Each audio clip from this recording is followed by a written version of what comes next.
Hi, everybody. Welcome back to another Timeout with Tackle What's Next, where we chat with athletes and executives about sport, how sport has made a difference in their lives and the lessons that they've learned in life after the game.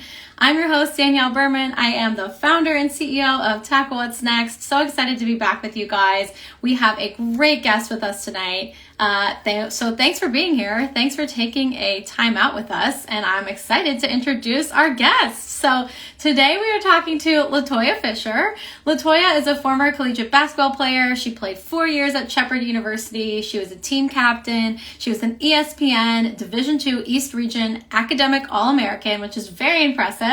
And she finished in top 10 in school history and rebounding. She has a bachelor's and master's degree in sport management, and she's a big passion for youth development. So she's used those degrees to land a fellowship in the Middle East with Peace Players International. She's worked with Peace Players Baltimore. She trains and works with youth, and now she's working in the field of sport and recreation. So I'm really excited to chat with LaToya, catch up with her, see how things are going. So I'm going to bring her up on the screen here. Thanks to everybody for tuning in, and as we get LaToya up, please feel free to ask any questions in the chat as we're getting her on the screen. Hi, LaToya, how's it going? Hey, doing well. How are you? Doing great. Good to see your face. You too. Long time no see. Yes. How was the holiday? Everything good? Yeah, nice and low key. A lot of sleeping, a lot of recharging, and also guilty pleasure watched Love is Blind season 3. Ooh. So yeah, good time. That sounds like a perfect Thanksgiving break. I don't know. You did it right. I try. Awesome. Well, I appreciate you coming on. We want to make sure we dive into sport and how it's impacted your life. So let's start way back at the beginning. If you can remember the first sport you played or your first sports experience, what was that? And how did you find your way to basketball? Sure, yeah. So I grew up in Germantown, Maryland, and we used to live in an apartment complex. So I used to go across the street to the neighborhood that had the townhouses, and that's where a lot of my friends lived.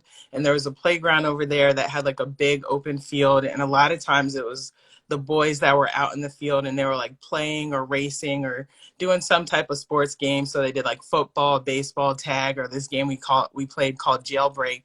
And so I moved there when I was about 5, and that's kind of the first time I experienced sport. And then getting into basketball, it happened kind of like naturally. Sometimes my dad would take me to this local park that had a basketball court, and we just like shoot around, and I just like go play on the playground. And I think when I was around second grade, so around 7, we went there and he started teaching me more like the fundamentals. So I started learning like the proper way to shoot, and he'd be like, wave bye to the rim, like teach me these little things to kind of make it stick. And then I started playing in some local recreation leagues, and then I eventually started playing on teams. But I always played other sports, and I 100% think that that's what made me a better basketball player, is because I always played other sports. So one time I asked my mom if I could play football, and she signed me up for cheerleading. So that was close. Interesting. Right. But then in high school, I also played basketball and volleyball, and I played soccer and softball briefly. So, yeah, even to this day, I still play volleyball. I play co-ed football, and I still try to get on the court every now and then. I love it. And I love the idea that playing all these different sports makes you better at the sport you're trying to advance in. And it's like that lack of, if you don't specialize too early, you can actually enjoy it and learn from all these sports versus like burning out on the one, right? So exactly. Yeah. Well, what do you think that playing all these different sports and as you're a young person, as now you're in the working world, as an adult, kind of living life, still playing, what impact has sport made on you, and how has sport impacted who you are today? Sure. So it really taught me the importance of connection. I know you mentioned like my fellowship in the Middle East.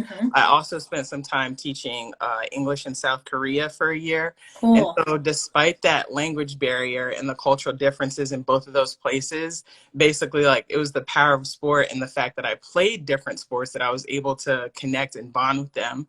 So in South Korea, we played a lot of volleyball. So my principals and co-teachers, like they really gravitated towards me. And sometimes I got out of teaching classes because they would make me go play against other schools. And, in the Middle East, the game of basketball allowed me to like really bond with the participants, make them feel more comfortable so that they wanted to teach me about their culture and I could become their mentor and just kind of share my experiences as a Black woman living in America and Mm-hmm. create some of the bonds with those kids. And it also made me see like how important it is just to show up in the world, like, and be aware of the type of energy that you put out, because for the longest time, like, you know, people preach about the importance of like competition, but it really taught me about the importance of character, because I learned like I didn't have to be like everybody else, because I used to think that in order to like be good and get in the zone, like especially when you weren't doing well, you had to be like super angry and like frustrated, and you always see Yeah. people super emotional, like throwing stuff. And like that, I just remember that one of my basketball teammates was like, oh, like I always know when you're mad, like you show it. And I was like, that's not me. Like that's who I wasn't that person like off the court. And then I remember when I started playing volleyball, one of my coaches, after like I came and I like sat down and I like pouted in the chair, she's like gritted her teeth and she's like, fix your attitude. And I was like, huh. And I never played any better, like being Mm-hmm. that way. So it taught me that like when I was more relaxed and when I'm having fun and I'm like really into the game, like it's better for me. I can't be such a perfectionist, you know, like I have to just learn how to adapt. And so Yeah. like when I was really into the game and like cheering for my teammates and like, you know, just in life, like cheering for my friends and my loved ones, like even if I'm not performing well, like it still makes me better. And like that's how I want to try to be. So I try to carry that positivity and like self-awareness throughout all areas of my life, but the key word being try, you know, not Yeah. Yeah. perfect, but you know, most of the time. Yeah. It's progress, not perfection, right? It's just like better every Exactly. day. Yes. 1%. 1%. Yes. Well, I love that you shared that it's about how you present yourself in the world, because I do feel like there is this like stereotype of playing sports and how you're supposed to be as an athlete and how you're supposed to act and what you're supposed to do when you retire, when you leave sports. And that kind of leads me to my next question, which is like you mentioned going to the Middle East, teaching in South Korea. Like how did you figure out that you wanted to do that? Was that always an interest of yours? And then was it like how did you figure out that that was the path you were going to take as basketball's winding down and you're kind of like, okay, like am I going to pursue this, am I going to pursue that? Like talk to me a little bit about that journey. Yeah, I mean, I wish I could say that, you know, it was like I knew what I was doing. I just went out there and went for it and it was super easy, but a lot of it was trial and error and not being intentional about like what I wanted to do after college. So I feel like most of it was like stumbling through the dark, but I'll just call that like my data collection stage. There you go. I love that. So yeah, it was a lot of like figuring out what I didn't want to do and like trying a lot of different things, but also figuring out like, you know, what types of roles and responsibilities I liked in the different jobs that I did, and also like what made me feel fulfilled and happy. I always knew that I wanted to do like something in the service industry. So I was always Mhm. drawn to things like NBA Cares or like Right to Play International, like or like player organizations that do like community outreach. And like even in grad school, I started to learn more about corporate social responsibility. But like when you're looking for jobs, you can't like search those things and find that specific thing. So Right. it was like really intimidating and like I got very discouraged. And you know, like especially as I got older, I felt like I should be farther along in whatever career that I chose. So kind of felt like I was looking for like a unicorn position. Hmm. But you know, like once I entered grad school, I decided that I wanted to be more intentional about what I was doing. So I looked for like things that involved working with youth, with working with the community, sports, or programming. And then I really began like networking with people in the field, doing a lot of like informational interviews, researching nonprofits and like sport for good organizations. And I also kind of started reading the qualifications and different responsibilities that people needed for the job. And I started getting experience in those areas where I felt like I was lacking or I wasn't as strong. So, you Mm. know, sometimes that resulted in taking like a significant pay cut. I moved overseas twice.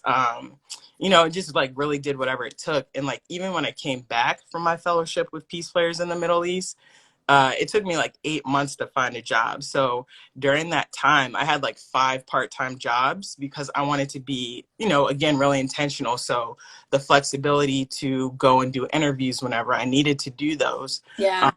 But and I had started the process before I left. I started like 3 months before I came back to the States, just talking to people, applying for things. So it was really hard, but eventually the strategy paid off, and things started falling into place. But it wasn't without the support of my family and friends, and just really being focused and like knowing that this is all going to work out. I just got to like get through it. Yeah, and I think you mentioned that like stumbling in the dark kind of data collection Yeah. as you've coined it, and I like that. You need that, right? And I feel like is as a college athlete, you don't necessarily have the time to do that data collection as much as you'd like Right. to, right? So it's almost unfortunate that you have to wait till you kind of need to do it to do it. You don't have that kind of 4 years in college to be like, all right, now's my data collection time. I'm going to go out there and experiment and explore. Yep. So you do have that, like, I feel behind. All of my friends that didn't play sports are already doing this, or they're already like, they already kind of know what they don't want or what they want. So I appreciate you sharing that, because I'm sure there's other people that feel that way. And, I think the idea that you took this goal of like, here's what I want to do, and was like, all right, I'm kind of stumbling around. Let me be intentional about things I love. And then I loved your tip of like, look at the descriptions of these jobs and like, what do I not know how to do Yeah. while I'm looking? Don't just be like, well, don't know that, don't know that. Just be like, all right, well, I could take a marketing course online, or I can Yeah. learn more about how to post on social media or whatever it is, right? I can do a writing class, online, whatever. I think that's really good advice. Like actually do some things while you're looking around. So kudos to you, and I appreciate again you sharing that, because it's always a hard time to find a job regardless of the situation. But if you're Yes. feeling behind, it can just feel like very desperate, like, oh my God, what am I going to do? 100%. Yeah. And like you said, like athletes, or even sometimes like we take maybe the easy internship or the easy position when we're in school. So we don't necessarily get like the proper experience, but we're Yeah. checking a box so that we can make sure we get to walk across the stage. And it puts us at a disadvantage when our career does end. Yeah, yeah, and that's a great point too. It's like, you have so much on your plate and you're kind of like, well, I want to do something, but do I balance these two things and throw a third ball into the mix, or do I just kind of like check the box and say I'm doing it, which is great for the time, but like in the Mhm. future it can really hurt you. So that's a good point too. If you have that flexibility in college, take it. And tell me, so you go overseas, you're in South Korea, you're in the Middle East, you're working with Peace Players International, then you come back, you're with Peace Players Baltimore. Like, tell me Mhm. a little bit about the work you've been doing, the work you're doing now at the Greenbelt Parks and Rec. Like, tell me a little bit about all these different pieces, and kind of the impact you're trying to make with all these different careers. Sure, yeah. So I started out with Peace Players as an international fellow. So I lived in the Middle East. I lived in Jerusalem and traveled throughout Israel and the West Bank working with the different participants. And then while I was over there, Peace Players secured a partnership with Nike, and they were going to launch a program in the United States. So as soon as I heard about that, like I was like, I definitely want to be involved. And I started to realize, because I thought for the longest time, in order to make like the biggest difference, like it had to be on a global level. Like Mm, you couldn't just do anything in your backyard. But like I quickly realized that the important thing is just like having an impact, right? Like if you impact one person, there's always that ripple effect. So when the opportunity was available to work in Baltimore, I was really excited about that, because I already knew how much Peace Players affected my life. So mm-hmm. the thought of like youth of color coming from these neighborhoods that are often, overlooked, having once in a lifetime opportunities and experience to like go walk in the place where, the Bible is talking about, or like swim in the Dead Sea, or make friends that are across the world. Like just it was just like really cool to me. And then also knowing that they would be in the position to talk to people and have Yeah. the confidence through the training that we did to have conversations with people who can then go advocate for change on like their behalf. So it was really cool that I got to like help kids get access to those opportunities. And in Greenbelt, it's pretty much the same thing. Like I work with, different communities, and there are some communities that are more underserved than others. So I think it's for me, especially because of the work I did with Peace Players and because of some of the training around like Arbinger and seeing people as people, like I have the power to make people think about things from a different perspective, or think about Mm, like the marginalized or underserved communities, and also think about ways that we can serve them better. And, that community development piece, because, it's human nature not to really care about an issue or things until it like affects your life in some way. right. So, I've really learned to listen to people when they say like that people are making decisions for them, but they're not asking them like what they need. So it's like that equality versus equity. So one, I want to help get the right people into the room, and I want them to feel comfortable when they're in the room to advocate for themselves. But if they're not in the room, I also want to be able to like tell their story and to get their wants and needs and desires across, so that they can actually get some of the things, and start to build the relationships with those people so they can be better served. Yeah, I think that's really powerful that you talk about it's meeting people where they are and actually listening to them, not just Yeah. saying like, hey, here's all these great resources. We've checked the box like we were talking about earlier Yeah. and good luck. But it's like, well, do they have access? Do they have the means and the opportunity to take advantage of the resources? And like you mentioned, there is this like big pressure of like I have to change the world. Yeah. You kind of get this like mindset of like if it's not like on the national or international news, like it's not big enough. And Hmm. I think that's the misconception of a lot of like purpose and impact is like it doesn't have to be the $10 million company, $10 billion company. It could be like the small meeting in your community that you bring people together, you touch one life, like you said. And I think it can be overwhelming and people don't do it because they're like, where do I start? And you start there, right? You Right. start with like the one thing you can do or the Right. one person you can talk to. So I appreciate that. And I think my question is like, do you think anything from sport that you've learned, you talked about that kind of like connection piece that you've talked about as sport as a connector, but are there any kind of skills that you feel like you've carried from your days playing sports into this work today? Like any kind of life skills or lessons that sport taught you that you're using? Oh, absolutely. Definitely the importance of being a team player. And I've definitely learned that there's 100% truly room for like everyone to succeed. So one of the things I think I'm really good at is finding out what people are good at and helping them like shine and stand out, and then figuring out how do I need to work myself into this project or whatever to like best support.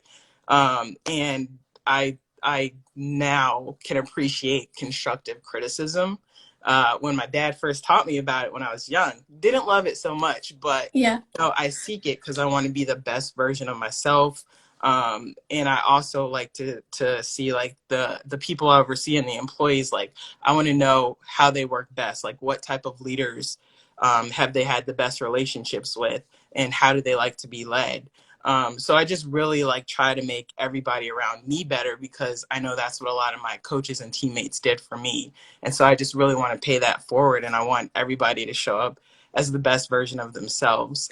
So, try to hold people accountable, but do it in a way where they're receptive to it, and we're all working together. And I will point out my flaws and laugh it off, and I'll be right there with you because I'm no better than anybody else. So like I want to understand what I'm asking you to do, so that I'm not asking you to do too much. Like Mm-hmm. understand that process, because that's what some of the best managers did for me, and also some of the best players and coaches did for me. They Mm-hmm. understood what they were asking of me, and then they helped me figure out like how to get it done.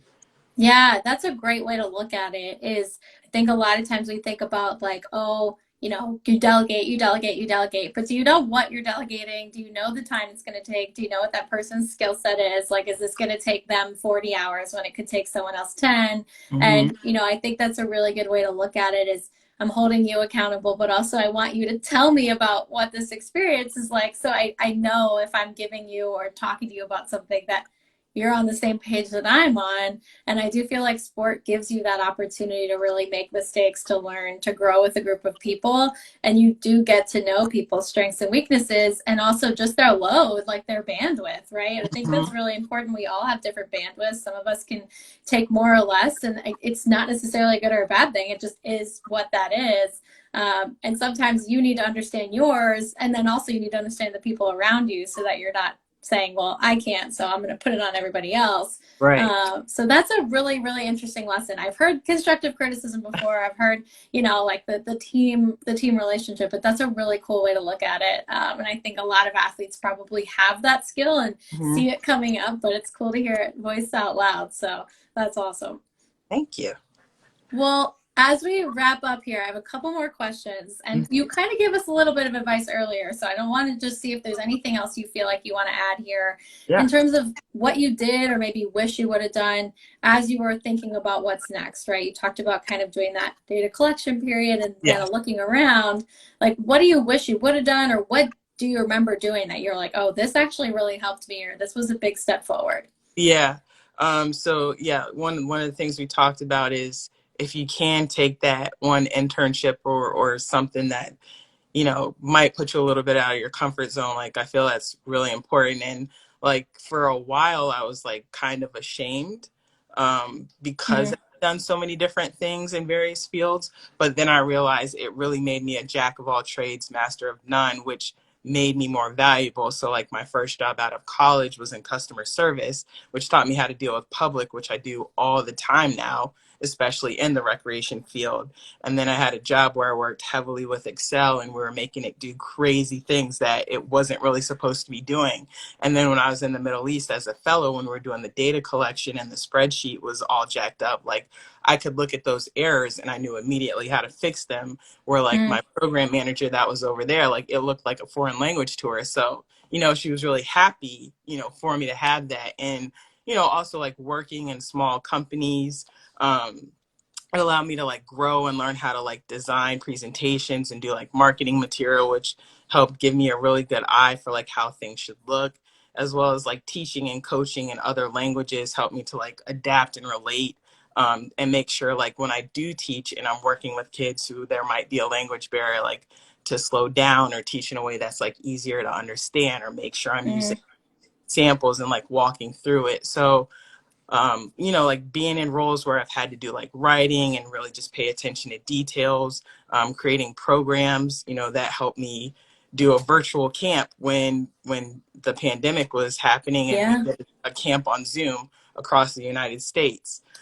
So, like I'd say when they're preparing for the transition, to just gain as much experience as possible wherever you can and like whenever you can. And again, figure out the parts you enjoy, the parts that you don't. Um, Start preparing months or years in advance. And, yeah, just don't settle and challenge yourself and really use your network. Yeah, and I appreciate you saying, learn what you like, learn what you don't like, but don't settle. And I think that's a lot of times what we see happening is that like scary part is like I just need a job, I need a job. And that's fine. And if you do, great, but like don't settle as like that's it, that's the be all end all. Like that you have so much more you can achieve. You just have to do that work like you talked about. So that's really, really good advice to take advantage of all the opportunities you have as much as you can. And like you said, just really kind of move forward knowing a little bit more about what you want to do and taking advantage. So that's awesome. We talked about impact, and I just want to know, you talked about your impact really. If an athlete's thinking about purpose, right, this big grand scheme, you talked about like keeping it small and focusing small. Mhm. How do you get started? How do you know you found that purpose, that thing that you want to do? Any advice on like exploring that part of what's next? Yeah. Um, so I think the biggest thing, and sometimes it's really, really hard to remember because sports and athletics is like such a big part of our identity, is just remember that being an athlete is just one piece of who you are, and you're so Mm, much more. So, making an impact, like we said, it doesn't always have to be on like a grand or global scale. So really surrounding yourself with friends and family so kind of like help you figure out what's next, looking for ways to add value, figuring out what like area of expertise is, or like areas that you feel like really confident in, being open, and also just like enjoying the journey, because the joy is in the journey. And there was actually this book I read. It's by Spencer Johnson, and it's called Who Moved My Cheese? And I read that when I was in my 20s, and it had a lot of like really different messages. yeah. But the main premise was, what would you do if you weren't afraid? And Ooh. that's what changed my life. Like that's what made me really start to like step out of my comfort zone. and try to like take more risk. Not necessarily I'm not living a carefree life, but it Yeah. did make me definitely like challenge myself. And that's why I did move overseas twice, or, like I wasn't afraid to try new things, or, kind of kick the override button or mindset in my head and got over that imposter syndrome to try something to see if I could do it, if it's something that I enjoyed. So yeah, it was because of that message that I wasn't afraid to just kind of like step outside the box and travel my own path, and not so much be worried about the traditional path or things like that. Yeah, that's really cool. Who Moved My Cheese? That's Yeah. the book. All right, Yeah. I'll have to link to that. I'm excited to read it. Yeah. But yeah, I think that's super powerful, and the fear stops a lot of people, right? And Mm-hmm. the fear of what to expect, the fear of what they don't know, and the fear, like you said, of just like, what if, what Mm-hmm. if, good or bad. Mm-hmm. So I appreciate that piece of advice and understanding just the importance of, really focusing on you and what you want and what you want to go after. So it's really, really valuable. And, LaToya, as we wrap up, I really appreciate you taking so much time with us. Just let us know, like, how can we stay in touch with you or connect with you? If anyone's interested in learning more about the work that you've done or are doing, just give us a shout out of, where to find you. And if there's anything exciting you have coming up, go ahead and plug it for us. Uh, I mean, the coolest thing that's happening is I'm working on a youth workforce development program, um, Oh, awesome. for the city of Greenville. So really pumped about that, hoping that it launches in January of 2023. Okay. And then also doing some basketball clinics and training with a company based in Virginia called Evolution Basketball Training. So those are pretty much the two projects that'll keep me really busy over the next couple of months. And yeah, on Instagram, I'm lfisher32, and LinkedIn, LaToya Fisher. So always open to do like informational calls, or just, help people think about ways that they can start the transition or whatever. So yeah, I'm always open to have conversations and give my time, because I know that, figuring out or tackling what next is really tough. So I wish there were more things like what you're doing when I was, looking to make that transition, because that probably would have been easier than, having to do a lot of data collection on my own. I love it. I love it. Data collection. You got to I got to coin it. I love that. It's a positive way to look at it, right? I like Yeah. it. But no, thank you. Thank you for your support of what we're doing and always being willing to share and speak to other people about your experience. And, your story definitely has helped so many already, and I'm sure it will continue to. So thank you for being here. Thanks for taking some time, and good luck with the youth development program, workforce program, Yeah. the basketball, all that. I'm excited to hear you got some big projects coming up. And so everybody be sure to follow LaToya, connect with her if you want to chat. And we will be posting this later on if you want to come back and listen to some more nuggets from LaToya's insights here. But thank you, LaToya. Thanks for being here. Yeah. Thanks so much for having me. Awesome. And thanks everybody for tuning in. If you want to join us again, you'll see us on Instagram posting about our next one. But until then, take care, and we'll talk soon. Thanks, LaToya.